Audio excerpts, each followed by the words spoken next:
laughing with someone is as close as you can get to somebody else, often without touching them. And actually laughing together, the intimacy that comes when you're really looking at somebody and laughing with them, where you're just actually, even with a podcast, when you're laughing, those times when you're sitting by yourself laughing across space and time, you've just had an intimate experience with somebody. They reached you, they got you, and you're sharing that laughter with them. That's a sense of community. That's a connection with another human being that reestablishes our sense of humanity and therefore makes us stronger in the world to be able to carry whatever.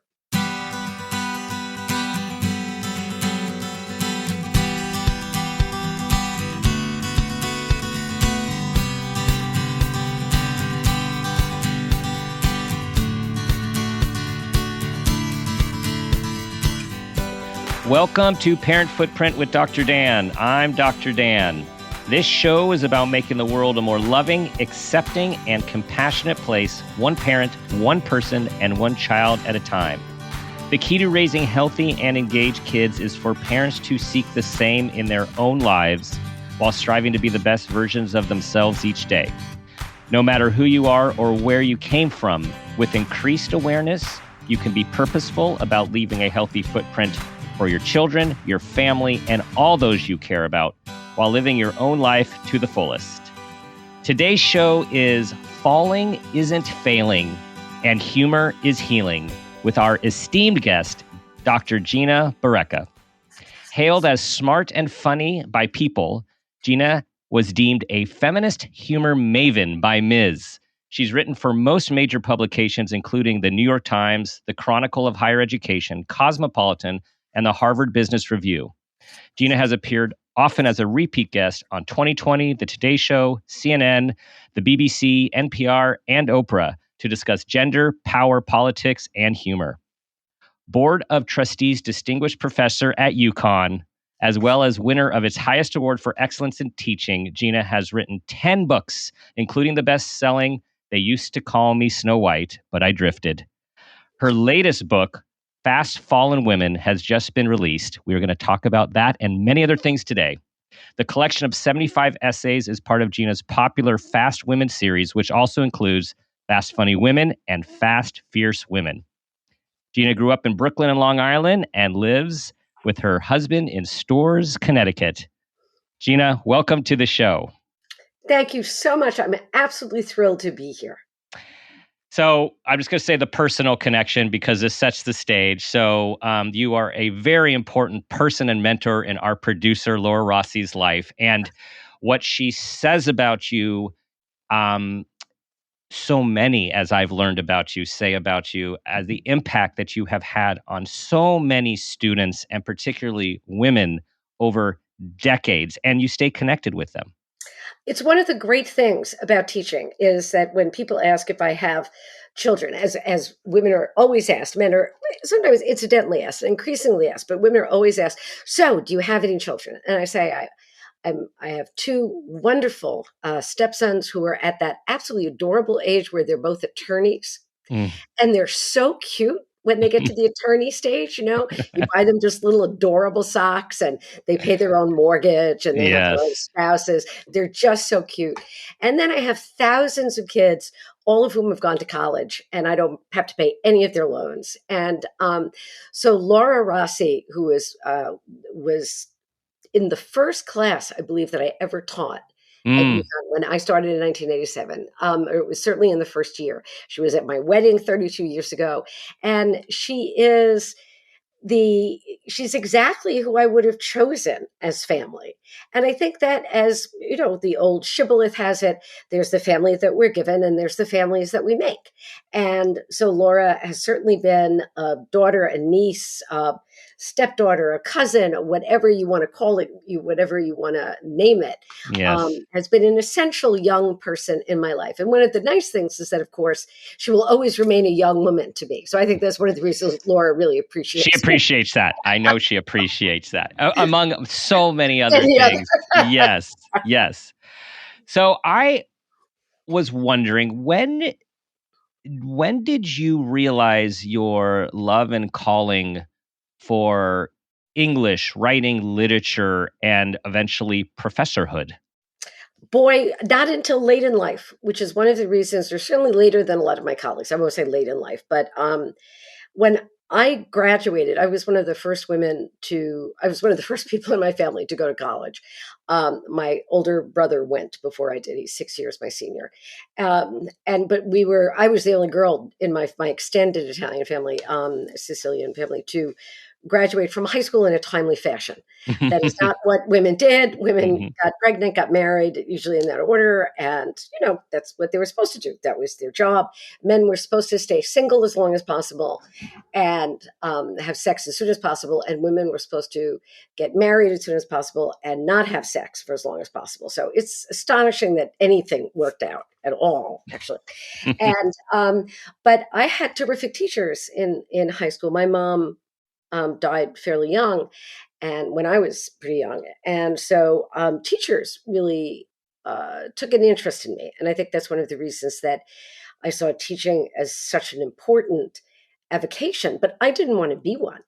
I Mhm. did not grow up thinking, "Oh, I want to be in the classroom." I had no idea what I wanted to do, and there was no pathway apart from the very traditional, and for a lot of women in my family, unhappy choice of marrying young, settling down, and not having a plan for their own lives. Apart from that, they didn't feel like they had options. I had options, but I didn't know what to do with them. So I went to college on a scholarship. I was one of the first women to go to Dartmouth College up in Hanover, New Hampshire.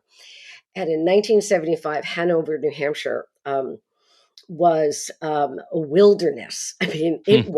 I was, as a Sicilian, I think I was the only Sicilian ever to be on the Hanover Dartmouth campus, apart from Michael Corleone in The Godfather. Yeah. And he Yeah. was fictional. And Mario Puzo put him at Dartmouth on the GI Bill to get him as far away from everything he ever knew as possible. And so that's where I was in Mm. 1975. I had no idea what I was doing there. And when I told my aunts I'm going to college in New Hampshire, they assumed that again I was pregnant, and that's why I was leaving to go out of Mhm. state. Mhm. And I thought, okay, well, I got 9 months before anybody expects me back. I might as well have a good time, So I enjoyed my time, and then I started to enjoy getting an education. But by the time I graduated, I had no idea what I was going to do, and I think that actually makes me a good college professor Mhm. because Mhm. I did not always do well in school. I'm terrible at math. I worked my tail off in high school. I went to a big public high school on Long Island, Oceanside High School, and um, I I would reverse numbers. I know that it's sort of like a numerical dyslexia. I'm sure there's a term Yes. for it, but Dyscalculia. it's Yes. dyscalculia. Okay, so Yeah. that's what I've got. They didn't have a name for it They then. did not back no. They did They did not not. back then, No. and they just kept saying she's not trying hard enough. And I would work and work, and I couldn't achieve mastery over it. But I knew that wasn't because of a lack of effort. And I I can bring that to my classroom and to the young people I work with because a lot of them have to deal with instructors at whatever age. Teachers are often people who have never failed in school. Mhm. They stay in that world because they have always achieved excellence. They've always gotten an A. And I've come away with C minuses that were a triumph that I felt were Mhm. like, I got away with it. This is great. I don't have to take the course again. I didn't fail. And it wasn't until I finished at Dartmouth. I got a fellowship to go to Cambridge University in England. Then I was back in New York City, and I was working a corporate job for ABC and writing in-house stuff. I still didn't know what I was going to do, and I'd always loved literature. I loved writing, but I didn't think I could ever be a writer. That was for fancier people than me. Mhm. And a friend of mine was teaching at Queen's College as an adjunct, and said, with your Cambridge degree, you could teach here. And I needed the money. And so I went in to start teaching in the evening as an adjunct. And after my day job, I take the train out to the subway out to Queens. And I loved it. I walked into Mm. that classroom, and it's the way that, princesses in Disney movies feel when they see the beast across the room or something. It's like, I loved it. I loved what I was doing. I enjoyed it. I knew I couldn't teach in a high school because I couldn't. have the control over a classroom and intellectual discipline that I needed to be able to work well Mm-hmm. uh, in that setting. So that's when I thought, okay, I think I have to do this because I really like it. Turns out I'm good at it. And this is like, fate flings down a gauntlet with a gift in it, Mm-hmm. Victorian poet said. So it's like, it's a challenge. It's a gift, but it comes with a challenge. So it's like, okay, you're going to do this. And then everything else comes with it. So I backed into my career. And then I discovered I could really both write the academic books and the trade books. And I worked really hard and I got very lucky. We'll attribute it to a little more than luck, but I understand what you're saying. It's like how we fall into certain situations when we find something, and then there becomes this flow of sorts. So like we kind of like get in the fast lane. Obviously, we've been in the slow lane. We're in traffic. We're grinding, and then something happens, and it just gets a little easier. Even the hard work is easier when it's hard work towards something which is a purpose driven. Yeah, that's a very nice way to put it. Yeah. Or it's almost like getting off the highway and taking a more circuitous route, Yes. Yes. and I then like that. realizing, in fact, that gets you to where you want to go better Hmm. Yes. than staying in the lanes that were prescribed originally. And there's so many important messages in what you just said, Gina. And I know one of our themes is about failing and how do we Mhm. handle failing for growth and humor, of course. Is there's this era, as you know, as well as anyone in being a professor these days, the pressure and the intensity on students starting probably in middle school in many places and high school to get this GPA and these crazy GPAs, which are like beyond the numbers. It used to go to 4.0. Now it goes to 5.0. I'm sure they'll find a way for it to go to a 6.0.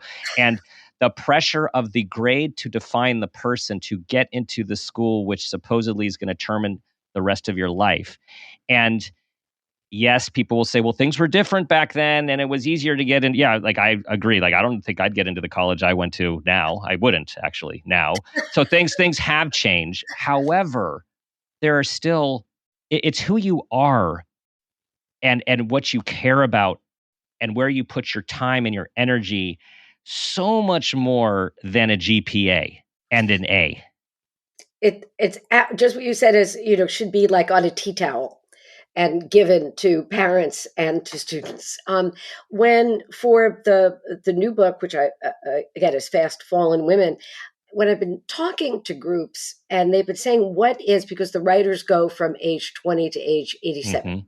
And so it's 75 essays from women from genuinely diverse backgrounds. So that we've got, Pulitzer Prize winner Jane Smiley wrote for the book, Bobby Ann Mason, Amy Tan. They were all pieces they wrote just for Fallen. And but there were a lot of young writers, a lot of emerging writers. And so people have said, okay, so what's the difference between, for young women, for women, and I'm 66. So for women my age or in my category, which is, too old for work study and too young for cremation, that my age, people my age, that, it was mostly sexual. I mean, it was like a fall in, if you fell, it was somehow you transgressed sexually, you broke some taboos about that. Um, but for young people today, for especially young women today, but I see it too with the boys, that it is this idea of perfection. They think they need to be perfect in all these different ways. Mm-hmm. And I was just saying recently to a student, I mean, she was saying, I need to say, I can't say I want to be pretty. I have to say I want to be healthy, but I need to be pretty. I just can't admit it. So Mm-hmm. I have to seem natural. I can't put on, because I don't want to seem fake. But all my makeup that I put on is to make me seem natural. I'm really ambitious. She wants to go to medical school. I'm really ambitious. I want to be, the best in my classes, but I can't seem aggressive because that's unattractive. And I can't seem like I'm trying to get ahead of other people because then I'm not community minded. And I need to make sure that other people have as much right to achievement as I do, but I need to be better than they are. And she started to go through this But whole. my chest is tightening as you're talking. Exactly. No, Yes. and they were saying all I needed to do was like pass the courses, not fall down in the high heels that I was wearing or my ankles were bleeding at the end, and get mascara that didn't clump. I mean, I had a far more limited range. I needed to, to finish school, get a job, find something that had dental. That was my, Mm-hmm. Mm-hmm. and in fact, I was talking to a friend of mine who actually works for, let's just say, a major publication. And I was saying to her, I said, I tell them they can be as creative as they want. Sure, write a novel, but have a job that gives you dental. She said, don't tell them that. Nobody gives dental anymore. And I said, oh, come on. She said, no. She said, we don't Mm-hmm. give dental. We don't give Mm-hmm. dental, and we don't do optical. And I said, but you work for insert name of major Yes. publication. And she said, no, we withdrew those benefits for new employees. And I was like, okay, then nobody, then Mm-hmm. really, then just go work for CVS. Then everybody Mm-hmm. needs to just, because you can't. And that's why you can't, we can't put pressures Mm-hmm. on young people Mm-hmm. to achieve in these ways, because their world is going to look so entirely different from the way our world looks now, that we're Mm-hmm. still putting our requirements for their achievement. It's Right. based on what we should have been doing or thinking. Parents are now in their 40s Right. or 50s of what they thought their achievements should look like. Their kids' achievements are going to look very different. And I think just what you're saying, Dr. Dan, and what, I've been listening to the podcast and looking at what you've done and the guests that you've had, it's all about finding who the person is Mm-hmm. inside the child, as Right. opposed to making the child into Right. the person. Yes. Totally. And gosh, I have so much to say. I just want to say your book, as a man reading the essays, it was so enlightening. I felt almost as I was peering into, I was getting to peer into a world that I was invited into because I was given the book, right? But it was also like, wow, this is a whole raw, authentic vantage point into being a woman, the different experiences of womanhood, the unrealistic expectations related to men and women and sexuality and decision making, and then seeing a few of your authors who have been on the show, it was just so wonderful knowing some of them that it was really, I felt like a privilege to be invited in, and for these women to bare their souls. I mean, right? These are deep, heavy. Several could look to me like diary, like writing in one's journal and diary that you just keep to yourself or with your best friend. And I'm wondering about that process. Did it become what you expected it to become in the process? I know this is the third, or has it evolved into something more than you expected? Well, that's a great question. The series, the Fast Women series, I mean, I thought it would be one book. And again, this is where keeping in touch with your former students is, you never know where that'll go. The publisher, Woodhull Press, was started in part by one of my former students. So it's great. I feel like, it's wonderful to, I'm growing them from stem cells. It's like my publisher, publicist. I got editors. This is really great. It's just You have start. a whole empire. You have a literary empire. It's a diaspora. Yes, It's yes. a wonderful thing, but it's worth it. And I tell them, in the best way I can, I said, it's up to you to keep in touch with me. I can't stalk you after you graduate. You have to be in touch with me. This has to, it's inappropriate for me. I don't want to be like a character out of Nabokov. I'm not going to follow you where you go. You have to stay in touch with me. And again, I have Facebook pages for them, and they stay in touch with each other, and they offer each other jobs. I mean, it's a lovely network, extended family of people who've been in the classes. But the book started out as one volume because of my work on humor, which has been both the focus of my my trade work, my popular books, and my academic research of the difference in terms of gender and humor. Why, especially why women hate the Three Stooges, why women do not look at videos titled "Guy Runs into the Wall for Fun," and why I look that up as an example. Guy, and I thought, maybe there's that. There is that actually. I mean, I said it as a joke, and it exists. Guy runs into wall front. It had something like 131 million views or something. And I thought, and then I looked up something from the Women's History Museum of like footage of suffragettes on the day they received the vote, and it had like 53 views. Wow. Guy runs into the wall for fun. Yeah. Yeah. The day women got the vote, here's the actual footage. Says a lot about our male species. Says a lot about our culture. Yeah. And what town says as what we turn to for illumination, what we look at, what we need to feel informs us, what makes our day better. No, we're not going to look at the triumph of, the soul and spirit of community. You look at this guy, he's running into the wall for fun. I mean, it's astonishing. So anyway, luckily that's what I've chosen to do for my life's work. But so for the first two books, again, these are all short pieces, so they're all under 750 words. So they're complete works of writing, nonfiction that can be read over a cup of coffee while you're waiting in the car to pick somebody up. Your kids, like Jean Kerr and Irma Bombeck, two brilliant women humorists, said that they wrote all of their columns while waiting for things to happen, while waiting for the kid to get out of, while they're watching their kid at a game, while they're waiting to pick up their kid after an event, while some point of while they're waiting for a cup of coffee at a drive-through, that everything is done while waiting. So these could all be read while somebody is waiting. You can finish 750 words while you're doing, in a way, something else. But for this last book on Fallen, I did ask the contributors to sort of press themselves a little further.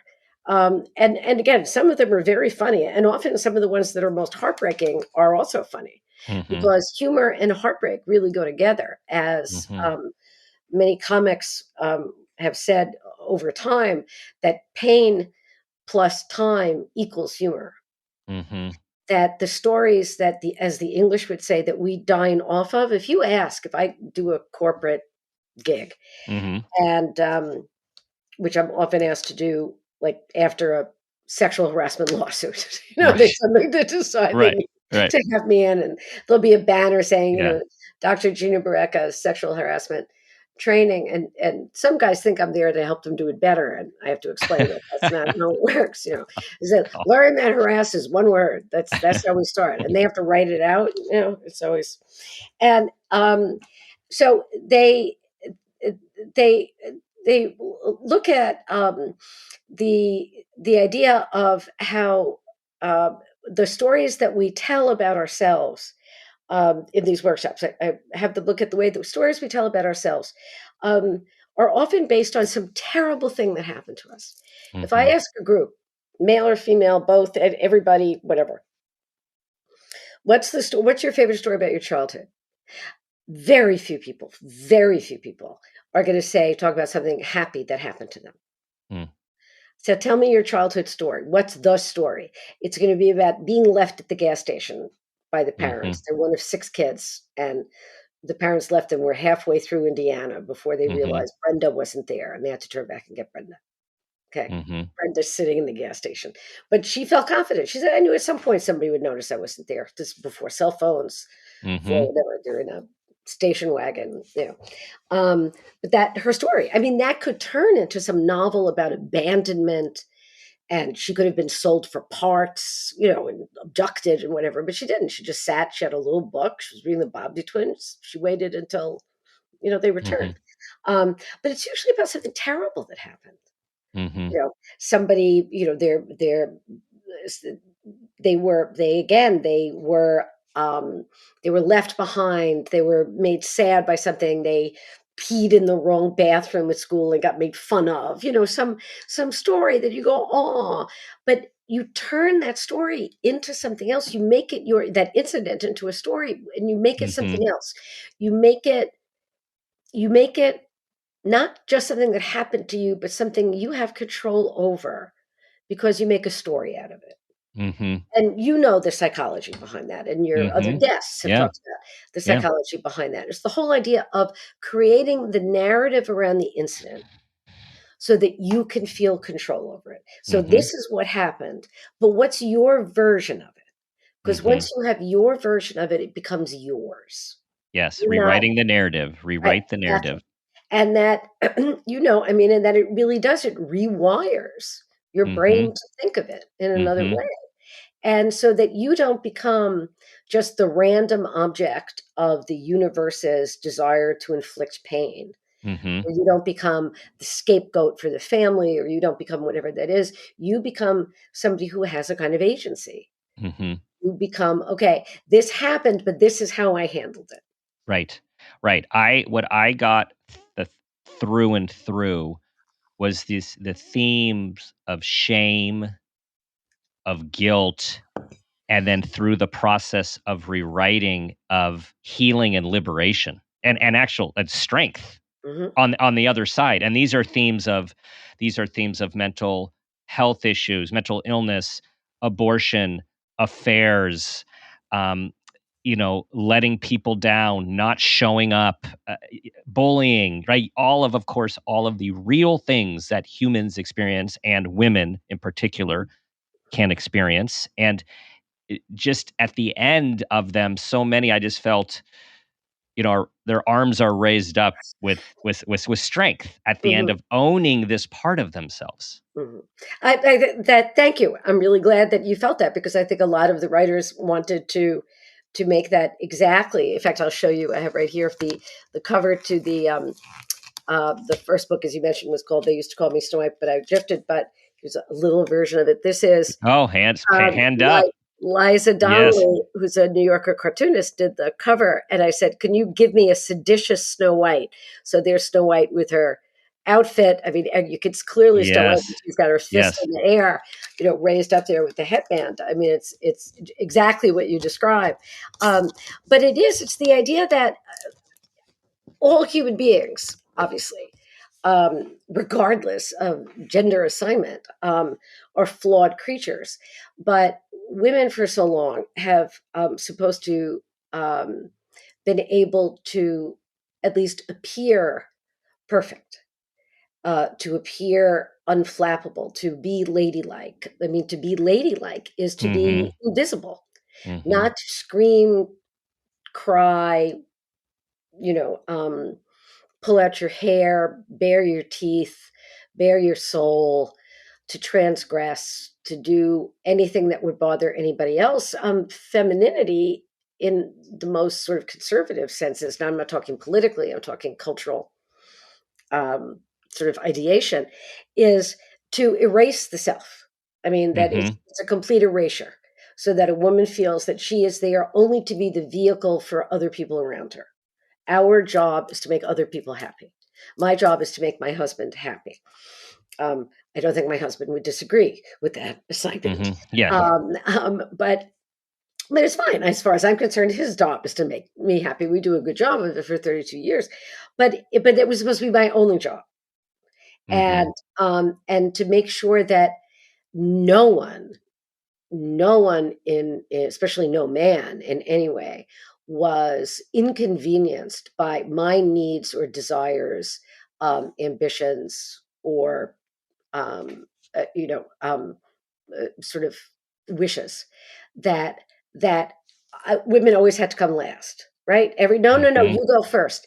You ever if Women can't even take a compliment, Right. right? You know Right. this, right? Yeah. You Right. know that if you compliment a woman, you have to get ready for a fight, Mm-hmm. right? That you go up to a woman and you say, "I love what you did with your hair." She'll say, "Are you kidding? Look what they did. Look what they did here. This is terrible. It's uneven. It's asymmetrical." And this is where men say that they're afraid to compliment women anymore, and it's not because of the sexual harassment lawsuit. They just don't want to stand there for 45 minutes while you explain why they're wrong. They just want to say, "Hey, Griselda, you look good today," and there's like, "No, I look terrible today. What's wrong with you?" And it's like You can't win. You yeah, can't win for exactly. losing. Exactly. But we have to stop. Allowing this to seem like normal behavior. And one way to call people on it is through humor. Yes. Is to Yes. stop just to say, no, I'm not fighting with you. All right. You shouldn't have been allowed out of the house. I'm surprised that your phone recognized you when you picked it up. And it's, a friend of mine just said, that as long as her phone recognizes her face, she can leave. She's as long as that looks good, that she's past the point of looking in the mirror and checking everything. It's just like, if the phone does facial recognition, she's fine. That she's okay.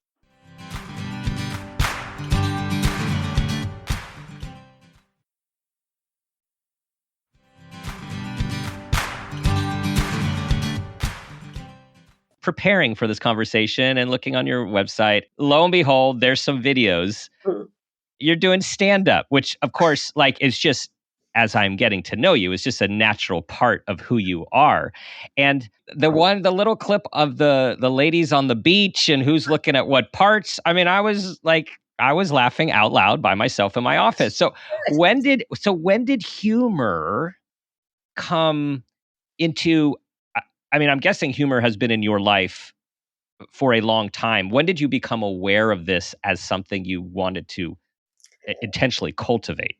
That's again, thank you for asking. And in fact, I never think of myself as doing stand-up. I think I admire people who do stand-up. I mean, when I was doing the research for Snow White that came out in 91, I mean, I was going to comedy clubs in New York and listening. I mean, Joy Behar was just coming out. Sarah Silverman wasn't even, she was probably in ninth grade. Susie Essman, who of course was on Curb Your Enthusiasm.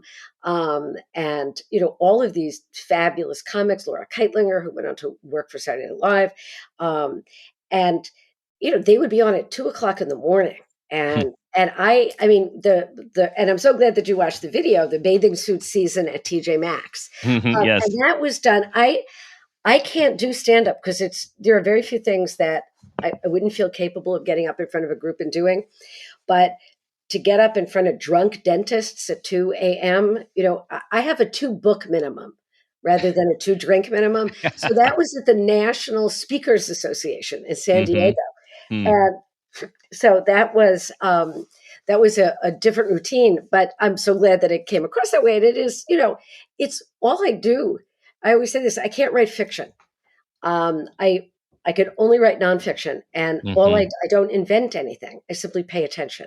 And remember things, because if you frame things, humor is all about the framing of an incident, and that you can, there are some things that can be only tragic. I've been on many scholarly panels about this, completely serious panels about comedy, where people are arguing seriously about whether something could be funny or not. And there are very few topics that can't be made the subjects of humor. I would argue that there are none, because humor is a way, again, of surviving and of of alchemy, transforming straw into gold. It changes the essential properties of something into something else. It's transformative. I see it as redemptive. And I think that it came from having a tough, I've never faced a tougher house than my family. I have never, I was the girl with the big mouth who was told to be quiet. I was, again, my mother was, now she would be in the same that I would be diagnosed with dyscalculia. Yes. My mother would have been diagnosed, I realized, with severe clinical depression. And by the end of her life, she wasn't leaving the house. She was agoraphobic. She was a profoundly unhappy woman, and isolated, and sort of friendless. And she actually was French Canadian, and she had moved down to live with my father's family in Brooklyn. So she had all the in-law issues, and she was always the outcast and the outsider. And she felt very much exiled in the middle of this larger, hectic, chaotic family. She was the one who was always marginalized. And I think that she felt that both my brother and I were her, I don't know, her shields Mm-hmm. against the rest of the family as a way to protect her, and also great sources of comfort to her, and a way of connecting her to the outside world. So I think for both of us, again, my brother might disagree. When I wrote the introduction to, I did the Penguin Book of Italian American writing called Don't Tell Mama. And I wrote the introduction, and my brother wrote a rebuttal to my introduction. Oh, wow. Penguin, I negotiated it with Penguin, and Publishers Weekly, when they reviewed the book, said, "We've never seen this before." Yeah, I've never seen that. That's yeah. So I do this long, like, sort of scholarly introduction offering a context for 500 pages of Italian American writing. And my brother comes in and says, "There's my sister, the big shot scholar. She doesn't know anything. We never told her anything. Don't listen. She thinks she knows the stories, but she doesn't." And Mm, so that's how I grew up, was, mm-hmm. was being treated with this. But my job as a kid, and I bet your listeners and people in your audience will understand this, um, being the one who was meant to entertain my Mm, mother. I was mm-hmm. supposed to, my Make job, her happy. Make yeah, her make happy. her happy. That was my job. And Mm-hmm. while that was not communicated to me by contract, it was certainly a vow Mm-hmm. that I took without understanding that I was entering into um, Mm-hmm. that relationship, that unchanging relationship. And of course, um, things, your relationships with your parents don't necessarily change that much after they die.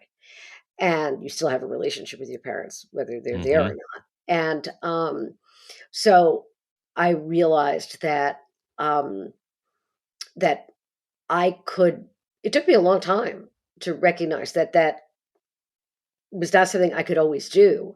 And it's taking me, I'm still in therapy, thank God, and I have Mm-hmm. dental.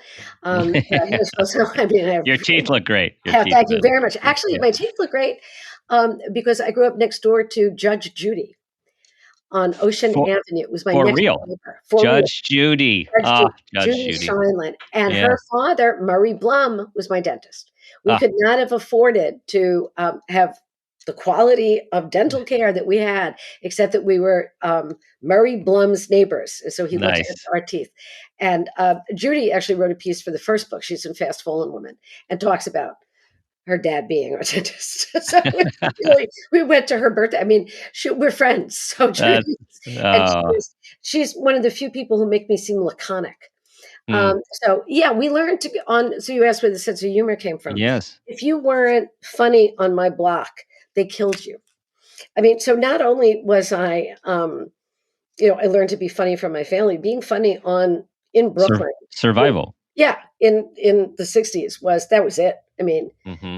you would otherwise never be heard. You would never be. It was the only way you got a word in, especially if you were a girl, because you Mm. couldn't fight your way out of stuff, or you couldn't bully your way out of it. But if you were funny, and you could, that's what I realized. If you were funny, you could get somebody to listen, Mm-hmm. even if they didn't want to.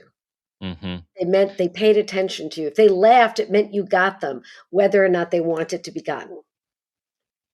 You've written about the loss of your mom and also the loss of another your friend's mom who was a mom to Mhm. you, which of course brings all of that back.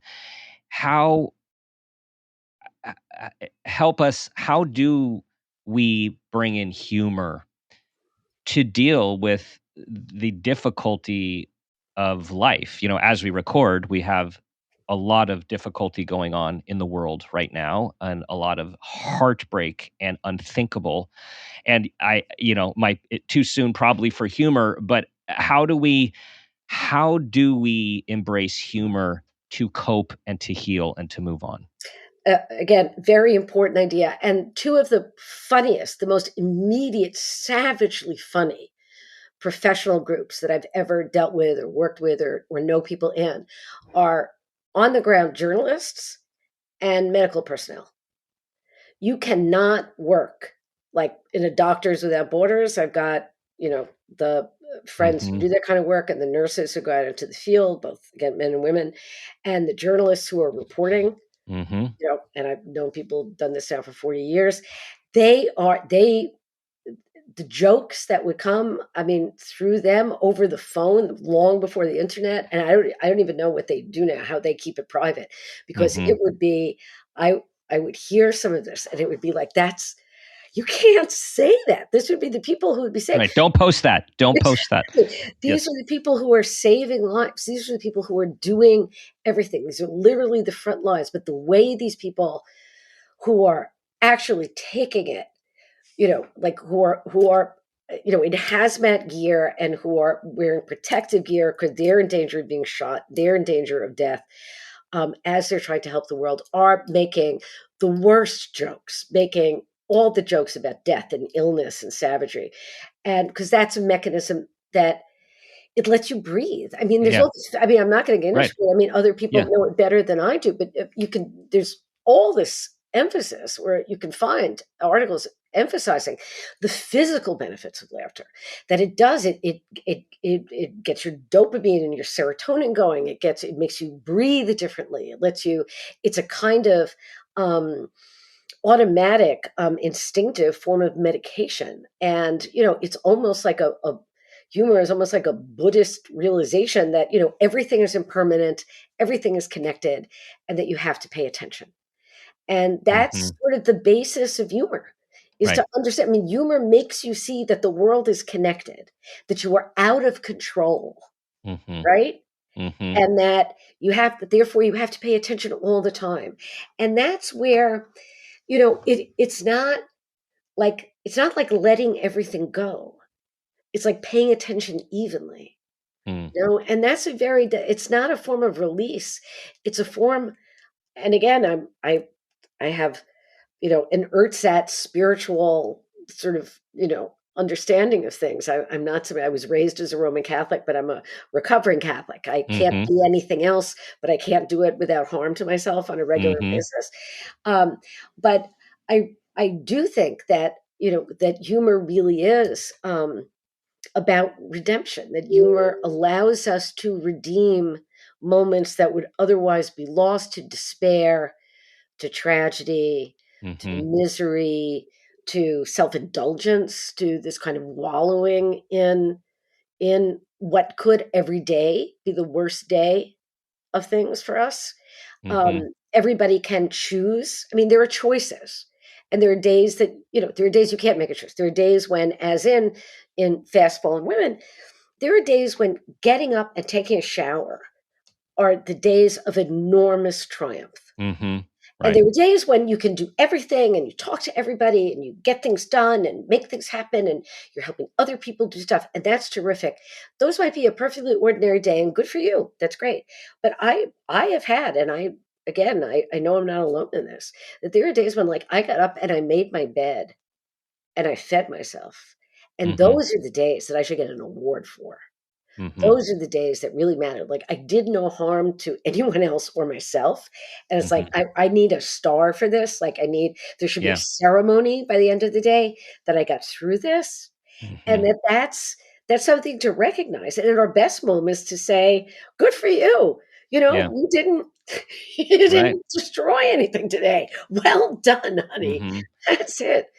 You know? I'm also hearing how humor, i- going full circle in our conversation, how humor is another way to rewrite and reauthor and re-narrative, in a sense, a new narrative to an event with laughter and with the dopamine, right? And just to make light of something which obviously has many heavy undertones. Right. And then making light there's a wonderful line from, I think it was G.K. Chesterton, who's an old poet, that says, angels fly because they take themselves lightly, Mm-hmm. which Yep. is a great line. But Mm-hmm. this isn't, this is more like shining light, Mm. because it doesn't remove the weight or undercut the idea of how much weight there is. It just makes you feel that there are other hands around you to carry it. Mm-hmm. You know, Yeah. it Yeah. doesn't it doesn't say, "Oh, stop taking yourself so seriously."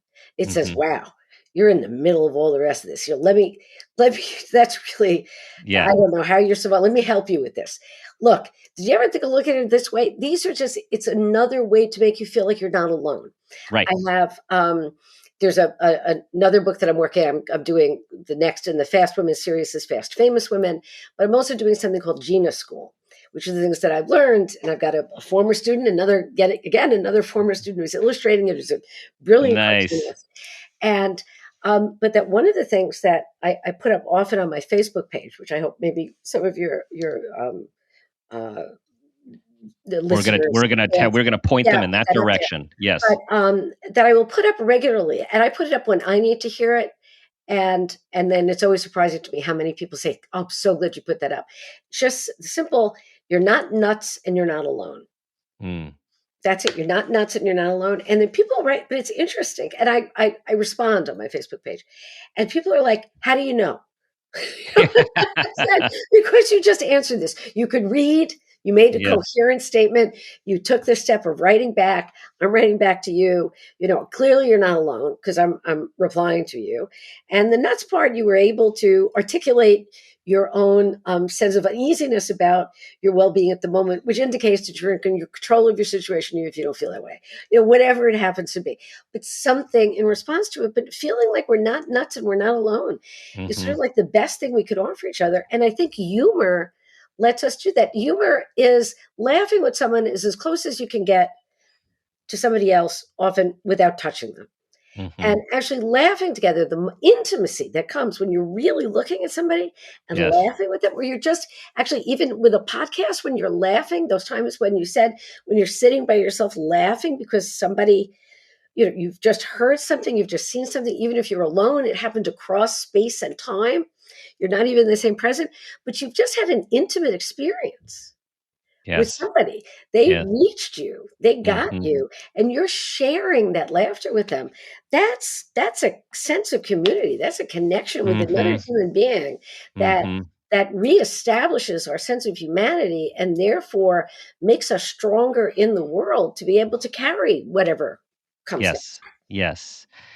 Humor as redemptive, transformative, and healing. Absolutely. And it's best. At its best. Yes, that's what it does. What are you hoping people get from Fast Fallen Women? That they're not nuts and they're not alone. That whatever secret you think you're carrying, you're not carrying by yourself. And that for many other people will go, you think that got you into trouble? Look, wait and see. Look, read page 156. Yes. You ain't even in the big leagues. This is what, again, I have young women, we're talking about the sense of perfection. I have young women coming in going, I was so bad today. And I'm like, did you sleep with your cousin? What did you? And they're like, I ate a muffin. And it's like, that's so bad. That's really bad. Did you just, set fire to an entire population of a small indigenous group of people? No. Okay. That counts. Like you had. Muffin? No. Now you just need to hand them your book and to say, read chapters 6, 8, 25, and 32. You're going to feel a lot better. Exactly. So it helps put things, put people's lives in perspective. Yes. It's all about perspective. All right, Gina, it's time for the parent footprint moment question. Here we go. Tell us about a time that you became aware of yourself as an individual, as a parent, or even an awareness of your own parents, and that new awareness had a positive impact on your life, your kids, and or those you love. The moment when I realized that I was a person separate from my parents was a really big deal for me. And I think it's a great question that you ask people. And it has affected the way that I've dealt with everyone around me since then. And it didn't happen until it was in my 30s when I realized that I had identified myself primarily as my mother's daughter, my mother who I had lost so early, and that I felt I needed to make up for her sadness. I needed to make up to her, which she didn't get to experience. And I realized at one point that I was as much like my father, who was not a good husband to my mother. They stayed married. until she died at age 47. But he was not a good husband to her. He was unfaithful. But he loved her. But he was a good father to me and to my brother. And I thought, okay, you can be a good parent while not being a good spouse. Mm-hmm. And that I didn't have to be monogamous. I did not have to be my mother's daughter and not my father's daughter. Mm. And the idea that I didn't have to be monogamous and that I didn't have to judge in the same way, I didn't have to keep trying to make up to my long lost mother, which she was unable to gather and harvest for herself, was a real moment of the irrevocable Yeah. for me. Yeah. It allowed me to move forward in a different way. And I would say this is still a struggle that I have. This is the temptation to go back to trying to put responsibility on how can I get over this early loss? How can I do this is very hard to overcome. It's hard to overcome the attraction of trauma and tragedy. It has its own seduction. And to be able to choose to say, I'm in no way does this not show love and respect for my mother, but I'm going to choose to be resilient, and I'm going to choose to bring joy into my life, and I'm going to choose to go on and to try to make my strength available, my peasant strength available to others as I go through life, is a decision and a choice. Yeah. You are allowed to you're allowed to experience happiness and joy and have the life you want, even though she was not able to. Exactly. And again, it's a day by day conversation in my head. And it gets easier over the years. Yeah. And it becomes more and more of a pleasure to be able to share the generosity that comes with self-compassion. Which you are doing and doing and doing and doing, as evidenced by your adoring students who are now friends and family members, and your wonderful empire of literature and compassion. I mean, it's all there for, I say that with tongue in cheek. It's all there for what you're putting out to the world is to lift everyone up and to help everyone have a different perspective and be able to rewrite, re-narrate, and heal. Thank you so much. I'm so glad that this is really an important conversation for me, Dr. Dan. I appreciate it. Yeah, me too. Gina, tell everyone where they can get the book just out, all your books, all of your stuff, all of your social media. Let us have it. Everything is there. It's you'll put it up. It's the website is Gina Barreca. That's GINA, B like in Bravo, BARRECA. I always thought if I had a daughter, I'd name her Barbara Rebecca Barreca, just so that when people would call us spell that. That'd be good. BARBAREBECC, and then just telemarketers would hang up. I just thought that would be really easy. So Gina Barreca .com. So the website, I just had it redone. It's absolutely lovely. Looks great. It is lovely. I'm on Facebook. I'm on Instagram. Although I don't do a great job with that, but Facebook, again, I really answer. And the books are available. Thank God they're available. Although you can buy them through Target, but I hope you buy them from your local independent booksellers because they keep us going as a community, a culture, and a life. And please, I answer all my emails. So if somebody has a question, they can write to me, and I promise I'll write back. Awesome. Fast fallen women and so much more. Gina, thank you for sharing your wisdom with us today. Thank you. I hope we'll talk again. I do hope so. And I have a feeling our connecting person will make that happen. Thank you, Laura. Great. Yes. All right, everyone. Thanks for listening. Please share this show with everyone that you know will benefit. Thank you for being a part of this wonderful community, and bring all of your amazing people to our community. It can only get better and better. Thank you for your 5-star reviews and all of your support. Do your best to be that person you want your child and any kin to become. And ask yourself that guiding question, what footprint do you want to leave?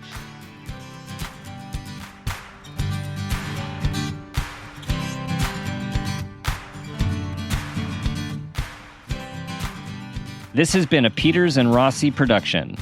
Parent Footprint with Dr. Dan is produced by Laura Rossi. Our engineer is Phil Rossi.